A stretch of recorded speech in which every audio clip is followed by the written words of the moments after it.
Gold, trusted gold buyers. మీరు తాకట్టు పెట్టిన బంగారాన్ని విడిపించి ఈ రోజు ఉన్న మార్కెట్ ధరకు కొనబడను. అల్లా యేసు ఓం నమ శివాయ. వీరదాసు రాసుకో. అందరూ ఇక్కడే ఉన్నారు, నాకు తెలుసు మీరు వస్తారని. నమస్తే సార్. సార్, మీరు మీటింగులు పెట్టాల్సిన పనే లేదు. ఏసీపీ గారి సిన్సియారిటీ మొత్తం తెలిసిపోయింది. ఏసీపీ గారు ఇక్కడే ఉండాలని దేవుణ్ణి మొక్కొని వస్తున్నాను. తీసుకోండి సార్. ఏంటయ్యా, ఏ రౌడీ అయినా సిన్సియర్ పోలీస్ ఆఫీసర్ ట్రాన్స్ఫర్ అవ్వాలని కోరుకుంటారు. నువ్వేంటి ఇక్కడే ఉండాలని కోరుకుంటున్నావు? సార్, నేను మొదట్లో అలాగే అనుకున్నా. పోలీసులు మనోళ్ళు అయితే కేసులు తీసేస్తారు, కానీ కక్షలో ఇక్కడ దాకా చాగుతాయి. రాసుంటే బతుకుతాం, లేకపోతే పోతాం. అందుకే ఏసీపీ గారు ఇక్కడే ఉండాలని దేవుణ్ణి మొక్కున్నాను సార్. మణికంఠ, అవునా? లోపలికి వెళ్ళండి. నమస్తే అన్న. నిన్ను కూడా పిలిచారా? కూర్చోండి. నమస్తే అన్న. మణి అని ఓల్డ్ రౌడీ షీటర్. ఒకప్పుడు పెద్ద ముదురు, ఇప్పుడు సాధువులా మారిపోయాడు.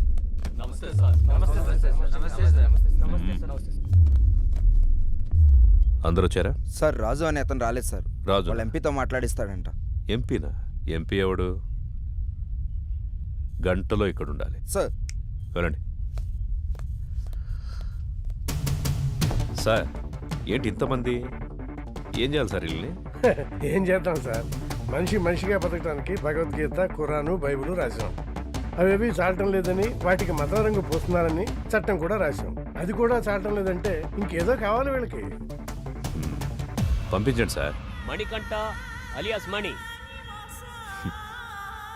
దాదాపు 10 సంవత్సరాలు, 9 మర్డర్ కేసులు, 6 అటెంప్ట్ మర్డర్ కేసులు, 15 సెటిల్మెంట్ కేసులు, అన్నీ వదిలేసి ప్రశాంత జీవితం.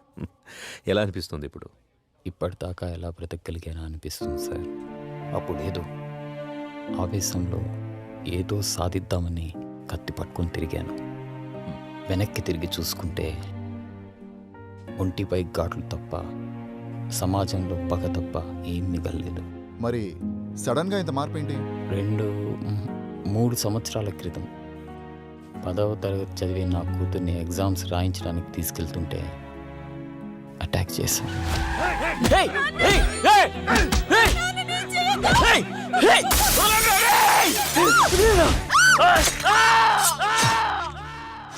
భయం వేసింది. హాస్పిటల్లో చేరాం. వాళ్ళు ఎందుకు పొడిచారు నాన్న? నా కూతురు అడిగింది. దానికి నా దగ్గర సమాధానం లేదు. మొత్తం 29 కేసులు, 25 కేసులు కొట్టేశారు. 2 మర్డర్ కేసులు, 2 అటెంప్ట్ మర్డర్ కేసులు ఇంకా పెండింగ్లో ఉన్నాయి. అన్ని కేసులు ఎలా సాల్వ్ చేసుకోగలిగారు? ఎమ్మెల్యే గారే దగ్గరుండి అందరినీ పిలిపించారు. కొంతమందికి నష్టపరిహారంగా డబ్బులు ఇచ్చాను. ప్రాణాలైతే ఇవ్వలేను. కొంతమంది కాళ్ళు పట్టుకోమన్నారు.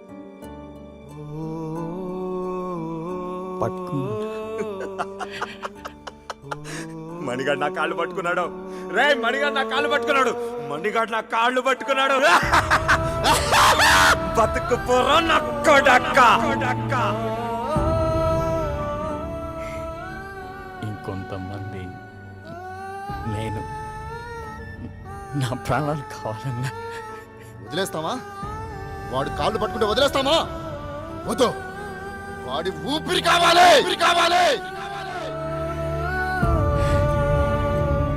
నా ప్రాణాల కోసం వాళ్ళ క్షమభిక్ష కోసం నేను ఎదురు చూస్తున్నాను సార్. జనాల్ని ఇంత భయపెట్టారు కదా, జనం ఎలా నమ్ముతారు ఇప్పుడు మిమ్మల్ని? ఒక మనిషే నమ్మలేని ఈ రోజుల్లో మాలాంటి రౌడీల్ని ఎవరు నమ్ముతారు? ఎందుకు నమ్ముతారు? ఎనీహౌ, మీ ప్రయత్నం బాగుంది, కానీ మీ పేరు మాత్రం నా దగ్గర వినిపించకుండా చూసుకోండి. వెళ్ళండి. మంచిది.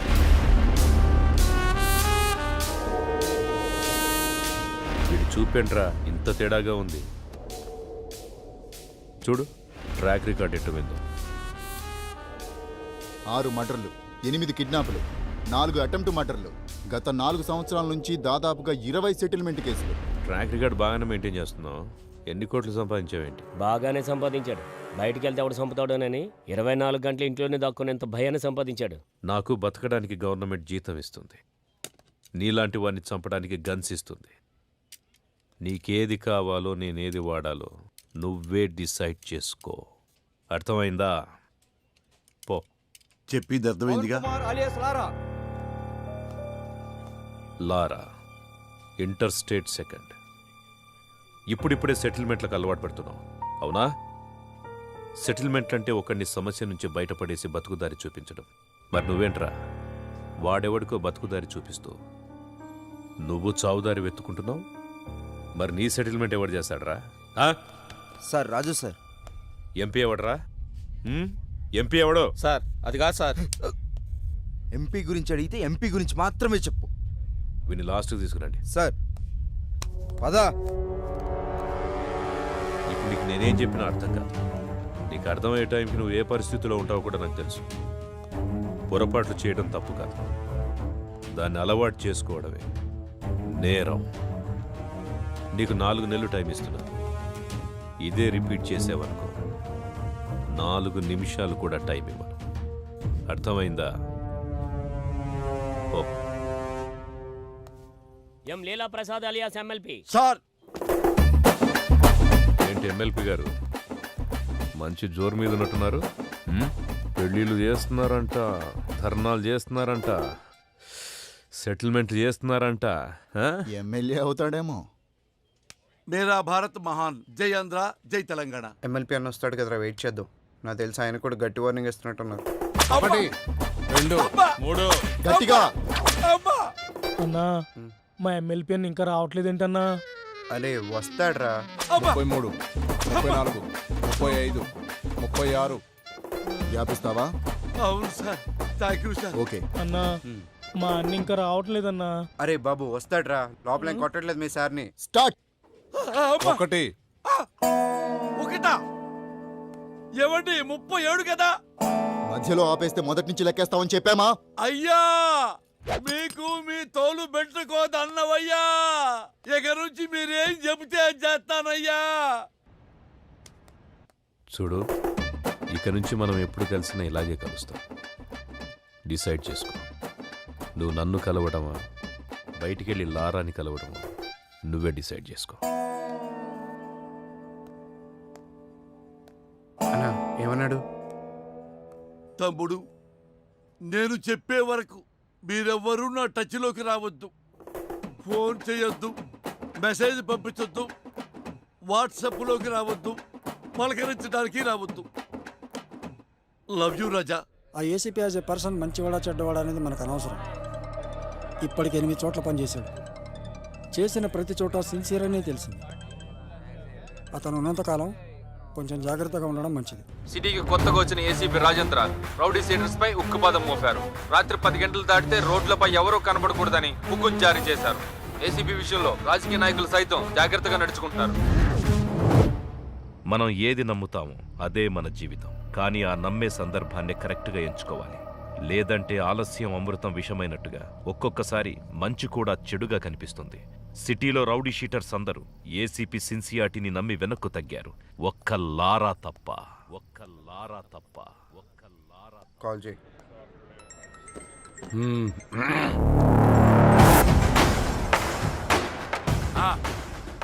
నా డబ్బులు అన్నా ఎంత చెప్పారు నీకు? పెడేపోన్. ఇవ్వనంటున్నాడు.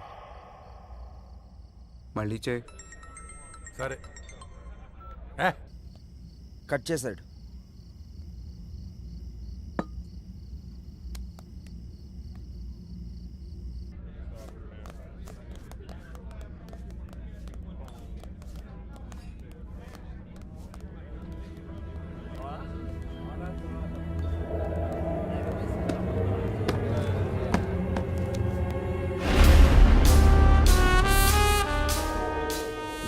మొత్తం 4 లక్షలైనా నా డబ్బులు ఇవ్వు.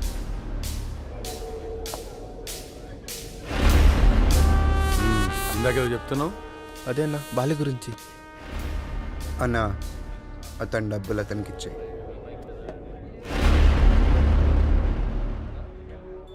నీతో ఏమన్నాడు? అన్నా నాన్న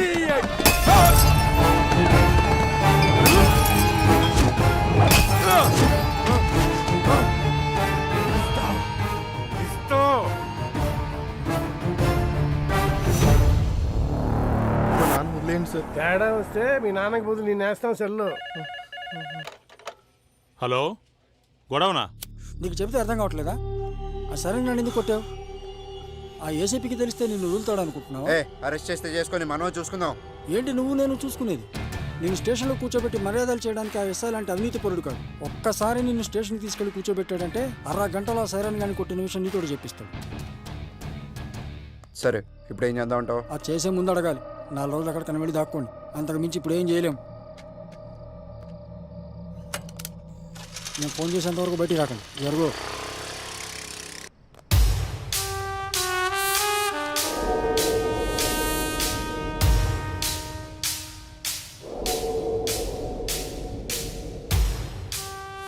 సార్ ఇతను ఎవరికో డబ్బులు ఇవ్వాల్సి ఉంటే అతను లారాని తీసుకుని వచ్చాడు. కొట్టింది ఎవరు?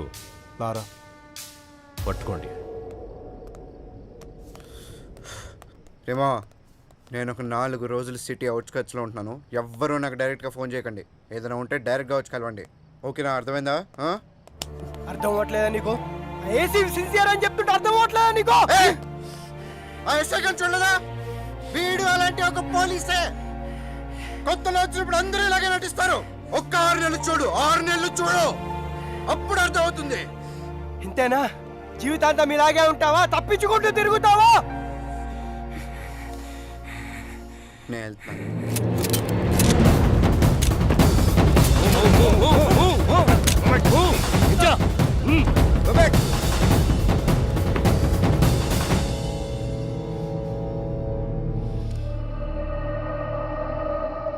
వాళ్ళని వదిలేయండి, నేను వస్తాను.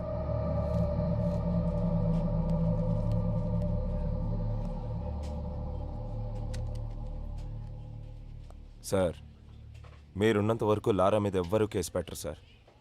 ఎందుకంటే మధ్యలో ఎమ్మెల్యే వీరభద్రం ఉన్నాడు.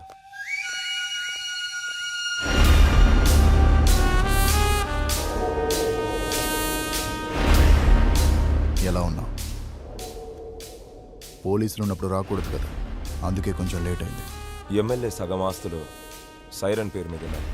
సైరన్ ఆయనకు బినామీ సార్. ఇప్పుడు నీతో కేసు పెట్టిస్తే ఆ లారాగాడు నువ్వు డబ్బులు ఇవ్వాల్సిన వాడి చేత కేసు పెట్టిస్తాడు. మీరు కేసుని కేసులా చూస్తారు, సైరన్ అరెస్ట్ చేస్తారు. అదే జరిగితే నిన్ను పాలిటిక్స్లోకి తీసుకురావడం కష్టం అవుతుంది. ఆ ఏసీపీ గాడు ట్రాన్స్ఫర్ అయిన గంటలో ఆ లారాగాడి సంగతి తేలుతాం. వస్తాను సార్. టేక్ కేర్, నేను చూసుకుంటాను. అన్నా మనం సైలెంట్గా ఉంటే వాడికి చేతకాని వాళ్ళ కనబడుతున్నాం. వాడిని వదిలేస్తే ఇలానే ఎగిరెగిరి పడుతూ ఉంటాడు. వాడికి గట్టిగా అటాక్ ఇస్తేనే మన జోలికి రాకుండా ఉంటాడన్నా. బాలరాజు, తెలివైన వాడిని నమ్మకంతో కొట్టాలి, తెగించిన వాడిని అదును చూసి కొట్టాలి. మనకి ఒక అవకాశం వస్తుంది. సార్ వీడిని డీల్ చేయడం ఇలా కాదు సార్, పంపించేయండి.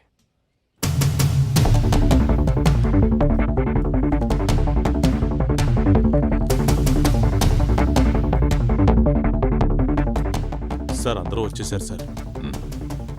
రేయ్, మీ అందరినీ నేను ఇక్కడికి ఎందుకు పిలిపించాను ఈ పాటికే మీకు అర్థమై ఉంటుంది. అడవిలో ఉన్న జంతువు ఊరి మీద పడితే ఏం చేస్తారా? తీసుకెళ్లి బోన్లు పెడతాం సార్. మరి మీరంతా ఎందుకురా లారాతో తిరుగుతున్నారు? వాడు జంతువులా మారి జనాల్ని భయపెడుతుంటే వాడికి దూరంగా ఉండాల్సింది పోయి మీరు వాడితో ఫ్రెండ్షిప్ చేస్తున్నారా? కూర్చోబెట్టి బీర్లు దాపుతున్నారా బార్లో? మేము లారాతోనే ఉంటాం, లారా కోసం చస్తాం అని మీలో ఎవడైనా ఉంటే రండ్రా ముందుకి. ఇంకోసారి మీరు వాడితో తిరిగినట్టు కనిపించినా, మీరు వాడితో కనపడినా, ఆఖరికి వాడి ఫోన్ కాల్ రిసీవ్ చేసుకున్నా మీ అందరి మీద రౌడీ షీట్ ఓపెన్ అవుతుంది. వాడిని మళ్ళీ మీ బార్లో చూసినా, మీ బార్లో కూర్చోబెట్టినా మీ బార్ సీజ్ అయిపోతుంది. మీకు ఇదే లాస్ట్ వార్నింగ్. నాతో పాటు మీరు కూడా జనానికి న్యాయం చేసిన వాళ్ళు అవుతారు. బాబు నమస్తే. మీ పనిలో మీరు ఉండండి. ఎవరన్నా అడిగితే ఈ వెనక లారా ఉన్నాడని చెప్పండి. అలాగే సార్, థ్యాంక్ యూ. బాబు మనం ఇక్కడ ఉండేవాళ్ళం. ఆ ఏసీపీ వాళ్ళు ఉంటాడు, రేపు పోతాడు. మొన్న మా అన్నను పిలిచి వార్నింగ్ ఇచ్చాడంట. ఈ బారుని అడ్డాగా మార్చుకున్నామంట. దయచేసి ఆయన ఉన్నంతకాలం ఏమీ అనుకోవద్దు, ఈ బార్కి రావద్దు.